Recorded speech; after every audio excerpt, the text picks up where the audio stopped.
Olá pessoal, passando para dizer que o nosso canal tem um conteúdo abrangente, que tem o objetivo agregar todas as lições possíveis para a melhoria de cada um de nós.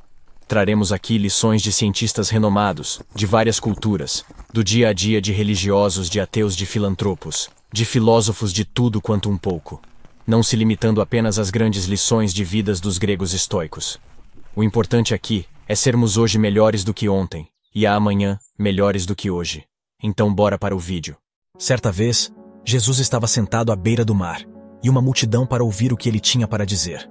Então Jesus lhes contou a parábola do semeador. Um certo homem saiu para semear as suas sementes de trigo em seu campo. Ele levava consigo um saco cheio de sementes e as espalhava pelo chão com a mão. Mas aconteceu que nem todas as sementes caíram em lugares bons para crescer. Algumas sementes caíram à beira do caminho, onde as pessoas passavam e pisavam nelas.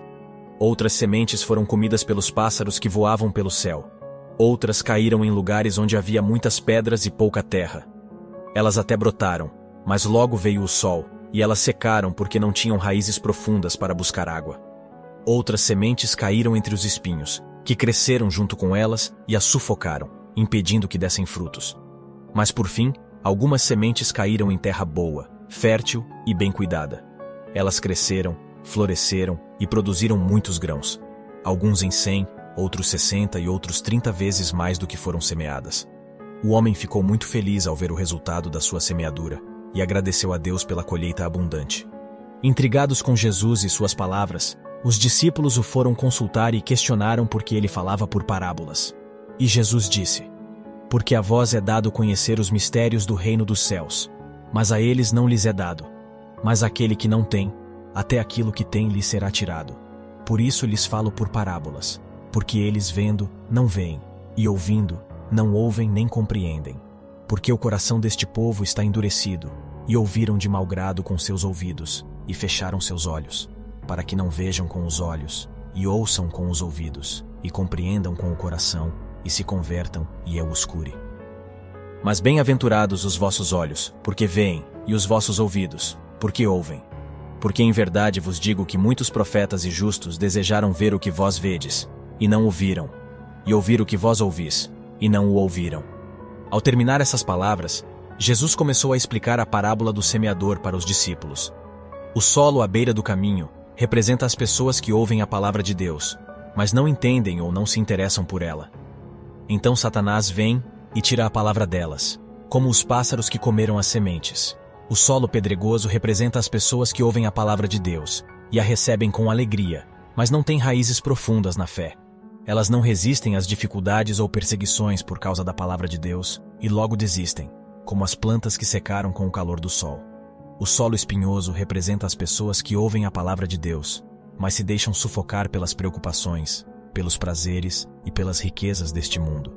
Elas não dão frutos para Deus, como as plantas que foram sufocadas pelos espinhos. O solo fértil, por sua vez, representa as pessoas que ouvem a palavra de Deus e a aceitam com um coração sincero e obediente. Elas crescem na fé e produzem frutos de amor, justiça e paz para Deus, como as plantas que deram uma colheita abundante. Ao terminar esta parábola, Jesus contou outra parábola, para explicar o reino dos céus. Havia um rei que tinha um grande campo onde plantava trigo. Ele escolhia as melhores sementes e as semeava com cuidado, esperando uma boa colheita. Mas ele tinha um inimigo que o odiava e queria prejudicá-lo. Então, uma noite, enquanto o rei e seus servos dormiam, o inimigo entrou no campo e semeou joio no meio do trigo. O joio era uma planta parecida com o trigo, mas que não servia para nada, só para atrapalhar o crescimento do trigo. Quando o trigo começou a brotar, os servos do rei perceberam que havia joio misturado com ele. Eles ficaram surpresos e foram contar ao rei o que tinham visto. O rei ficou triste e disse que um inimigo tinha feito aquilo. Os servos perguntaram se ele queria que eles fossem arrancar o joio, mas o rei disse que não. Ele explicou que se eles fizessem isso, poderiam arrancar também o trigo, pois era difícil distinguir um do outro. Ele mandou que eles deixassem crescer ambos juntos até a época da colheita. Quando chegou a hora de colher o trigo, o rei chamou os seus ceifeiros e lhes deu uma ordem. Primeiro, eles deveriam colher todo o joio e amarrá-lo em feixes para ser queimado. Depois, eles deveriam colher todo o trigo e guardá-lo no celeiro do rei.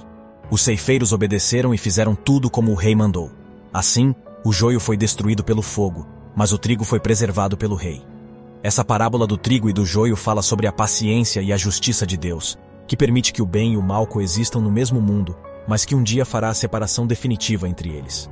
Na parábola, o homem que semeia a boa semente é Jesus, que anuncia a palavra de Deus e forma os filhos do reino. O inimigo que semeia o joio é o diabo, que engana e corrompe os filhos do maligno. O campo é o mundo, onde tanto os justos como os ímpios vivem e crescem. O joio são as pessoas que rejeitam a palavra de Deus e praticam o mal.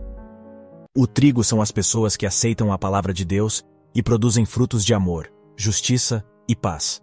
Jesus explicou que no fim dos tempos, ele enviará os seus anjos para fazerem a colheita. Eles separarão o joio do trigo e lançarão o joio no fogo, onde haverá choro e ranger de dentes. Mas o trigo será recolhido no celeiro de Deus, onde brilharão como o sol no reino do Pai. Essa parábola nos ensina sobre a soberania e a misericórdia de Deus, que não destrói os maus de repente, mas lhes dá tempo para se arrependerem. Também nos ensina sobre a responsabilidade e a esperança dos cristãos, que devem viver como luz do mundo, sem se contaminarem com o mal, mas aguardando a recompensa eterna de Deus.